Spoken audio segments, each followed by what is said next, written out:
68 a 32, una noticia muy importante para los connacionales que están en el país del norte. Los indocumentados que hayan llegado al país antes del 31 de diciembre del 2011 podrían acceder a un estatus de inmigrante provisional registrado si la propuesta llega a convertirse en ley. Con esto podrían tener un permiso de trabajo y viajar al extranjero, y tras 10 años de espera podrían acceder a su residencia permanente y 3 años después a su ciudadanía. Tenemos más detalles más adelante de lo que está sucediendo con esta aprobación de plan migratorio. Activistas en Estados Unidos destacan la votación, un proyecto que afronta ahora un rumbo incierto ante las advertencias republicanas, pero ya estaremos analizando los principales aspectos de la misma. Y desde la ciudad de Costa Rica, el presidente Otto Pérez Molina se pronunció sobre este logro para los inmigrantes hispanos en todo Estados Unidos. Acá sus declaraciones. Como presidente les puedo decir que nosotros nos sentimos muy contentos de este gran paso que dio el Senado de Estados Unidos, especialmente por la votación, como le dice usted, que fue una votación fuerte realmente. Además de eso, se llevó un periodo de discusión relativamente corto para la aprobación. Ahora lo que esperamos es que de la semana siguiente al 4 de julio, que es el descanso que tienen por las fiestas en Estados Unidos, la Cámara Baja, el Congreso de Estados Unidos, tome el tema. Y la decisión del Senado estadounidense es recibida con una infinidad de opiniones en Guatemala. Entre ellos, muchos optimistas aseguran que dentro de la oficina de la Pastoral de Movilidad Humana, que esta definitivamente es una muy buena noticia. Acá tenemos las declaraciones. Garantiza que ellos vayan a ser deportados. O sea, después de que se apruebe ya una reforma migratoria como tal, entonces ellos ya podrían acceder a un estatus de protección provisional, que eso tampoco va a garantizar que puedan ser deportados durante ese proceso. Van a hacer lo imposible por querer cruzar la frontera.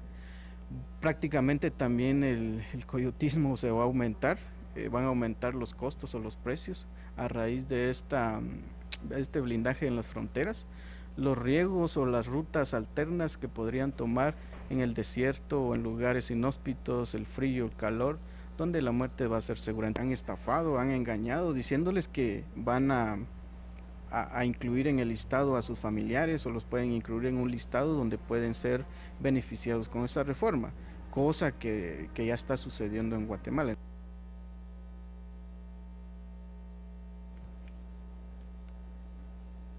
Pero ¿qué sucede en Estados Unidos con nuestra gente luego de que el Senado haya aprobado este plan migratorio? Tenemos a continuación un análisis. Adelante. Gracias, Anitza. Claro, vamos ahora a nuestro análisis internacional hablando de este paso importante que se da en Estados Unidos. Esta mañana nosotros tenemos que enlazarnos vía telefónica con el señor Juan García de Migrantes en Acción. Él ha estado pendiente de todo este proceso, inclusive hace unos días realizaban junto con otros inmigrantes una huelga de hambre para presionar al Senado. Y ayer se gana la primer batalla de esta guerra. Como habíamos mencionado, el Senado aprueba con 68 votos a favor una reforma migratoria. Con esto se va a la Cámara Baja, se va con los congresistas y allí dice que ya es una historia totalmente distinta, podría ser más difícil la situación. Vamos entonces con el señor Juan García. Juan, muy buenos días. ¿Cómo se sienten ustedes un día después de haberse aprobado esta reforma inmigratoria en el Senado? Y hay que aclarar, ¿verdad?, de que esto no significa que ya esté aprobada, todavía falta mucho por recorrer. Bueno, gracias, muy buenos días y agradecidos de que nos den la oportunidad aquí, ahí contentos. Ayer terminamos precisamente una huelga de hambre de 2 días, una algarabía tremenda cuando a las 4 de la tarde supimos de Washington D.C. que la Cámara había aprobado, la Cámara del Senado había aprobado había pasado con 68 votos a 32, fue algo que alegró a toda la comunidad. Mucha gente sintió esa alegría de tantos años de lucha, ¿verdad? Claro, cuéntanos, descríbenos, Juan, si me puedes escuchar, Juan, solo quisiera que nos describieras ese momento, porque me imagino que tú has de haber estado junto a docenas de inmigrantes guatemaltecos que llevan años esperando esto, llevan años sin ver a su familia, sufriendo los embates de no estar con un estatus legal en ese país. ¿Cuál fue la reacción? Descríbenos ese momento. Sí, mira, la reacción de ellos fue de gritos de alegría, algunos con lágrimas y otros, bueno, después de una huelga de hambre que había durado 2 días, gritamos y contentos, pero también tenemos que estar a la expectativa de que esto va a ser un camino de ahora más duro que nos toca en el Congreso de los Estados Unidos. Por lo tanto, después de esa algarabía comenzamos ya a trabajar todas las organizaciones a nivel nacional y hacemos el llamado a todos a nivel nacional aquí en los Estados Unidos para que todo este mes de julio que viene, después del 4 de julio, todos debemos de comenzar a trabajar con nuestros congresistas y también todas las organizaciones.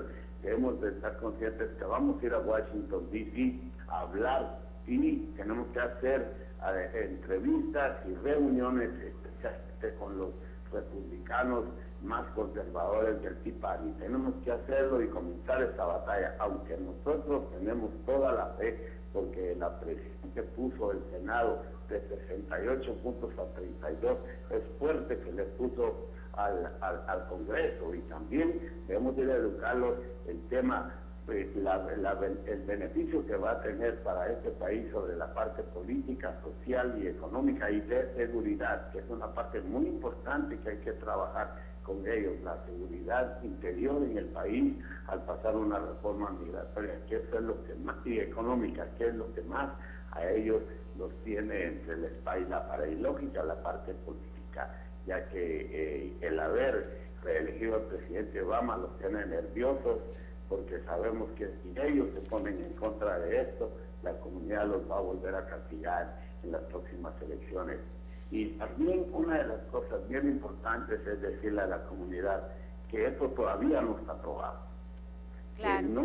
Que no se vayan a dejar estafar, que no se, especialmente allá en Guatemala, de los pueblos, en donde sea, que no se dejen estafar. Y una cosa muy importante, que la gente entienda que las personas que van a ser beneficiadas son las personas que entraron el 31 de diciembre del 2011. Por lo tanto, aquellos que le están diciendo que se vengan y que van a ser beneficiados con una reforma migratoria es mentira. Y esto es precisamente para que no tengamos ese éxodo masivo de las fronteras, donde se va a reciar otra vez la vigilancia de la frontera, que fue una de las cosas que más se discutió en la aprobación de esta ley. Así que es bien importante para la comunidad saberlo.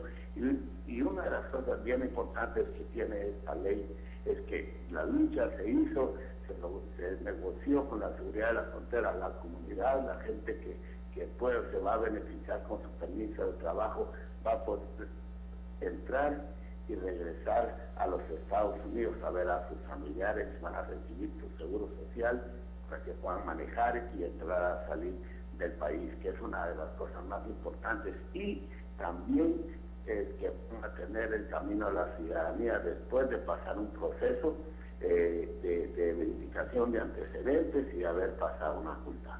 Claro, Juan, te agradecemos mucho haber atendido nuestra llamada. Sé que han sido unas horas agotantes para ustedes con esta huelga de hambre que sostuvieron y esa lucha que han estado emprendiendo. Y ahora, como dices, hay alegría, pero también hay mucho trabajo por delante, porque hay ahora que convencer a republicanos dentro del Congreso para que se unan, para encontrar también ese apoyo bipartidista y que ocurra lo que ayer ocurría en el Senado. Muchísimas gracias, Juan. No, al contrario, y también hacerle también pedirle al gobierno de Guatemala en este caso y a todos los gobiernos de que también le den todas las facilidades a las personas aquí en Estados Unidos, porque un problema del pasaporte, ya que va a ser esencial también para la aprobación de esta reforma, ya que habla de que tienen que estar al día con sus impuestos. Pues todas estas cosas son parte que tenemos que estar integradas, así que gracias, les agradecemos siempre a ustedes porque siempre han estado atentos aquí a la comunidad guatemalteca y tenemos la fe y primero Dios, en agosto sabemos positivamente que el presidente Obama va a estar firmando este proyecto de ley. Exacto, nosotros vamos a estar pendientes, Juan, también por la lucha que puedan seguir emprendiendo ustedes. Muchísimas gracias, que pasen muy buen día. Así que ayer se aprueba esta reforma migratoria dentro del Senado y como dice Juan, hay que aclarar que esto no significa que ya sea un hecho, todavía tiene que enfrentarse a la Cámara Baja, al Congreso de Estados Unidos, donde dice que ahí será una historia distinta. Ahora empieza ya el trabajo para poder convencer a los congresistas republicanos de que es necesario aprobar una reforma, pero ayer se da un gran paso, no se había aprobado una reforma como esta desde 1986. Vamos con Alexa. Muchas gracias, María René, por este análisis. De vuelta a Guatemala, pues tenemos que seguir viendo qué sucede en nuestro país, justamente con el caso de Serrano Elías. Y es que la polémica resolución que anulaba la persecución penal contra Jorge Serrano Elías fue suspendida por la Cámara de Amparos del organismo judicial. Sin embargo, esa suspensión aún no es definitiva. La Cámara de Amparos y Antejuicios dejó en suspenso la resolución del martes pasado emitida por la Sala Tercera de Apelaciones, que regresó el proceso contra el expresidente Jorge Antonio Serrano Elías. Al quedar en suspenso la resolución de la Sala, cobra vigencia la orden de detención. El magistrado explicó que el amparo fue presentado por la Procuraduría General de la Nación, por considerar violaciones en la resolución que fue emitida por la Sala. El plazo de 48 horas a la sala respectiva para que o bien mande el expediente o bien rinda un informe circunstanciado, y por considerar lo necesario de una vez resolvimos decretar el amparo provisional. Sierra explicó que veía más factible que la Sala Tercera enviara el expediente. La resolución de la Sala Tercera fue por una actividad procesal defectuosa que planteó la defensa, que señaló que no se respetó el derecho de antejuicio. La Cámara otorgó amparo provisional, que deja vigente la orden de captura contra Serrano Elías, que ha permanecido en Panamá. La Fiscalía lo señala por disolver el Legislativo y a la Corte Suprema de Justicia. Y siempre en este caso, la vicepresidenta Roxana Valdetti opinó sobre la nueva disputa legal que se produce en torno a la orden de detención contra el expresidente golpista. Un guatemalteco en el exilio, él no tiene derecho a antejuicio. Que nos diga basado en qué ley tiene derecho a antejuicio. En este caso, él ya no es funcionario. Ya no tiene ningún privilegio para regresar al país, ¿qué es lo que considera? Claro que no, ese no está en firme todavía. Ustedes ya escucharon, tanto la PGN como el Ministerio Público van a apelar la resolución, porque entonces resulta de que cualquiera puede violar la Carta Magna y yo creo que todos juramos defender la Constitución. Noticias nacionales más adelante, pero mientras tanto tenemos que ver qué está sucediendo en el mundo y lo hacemos en tiempo real.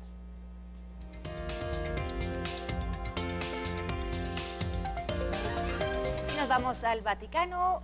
Allí hay un escándalo de corrupción y ahora las autoridades dicen que involucra a un obispo. Vamos a ver esto esta mañana en el ABC, un prelado italiano entre los 3 detenidos por corrupción en el caso del Banco del Vaticano.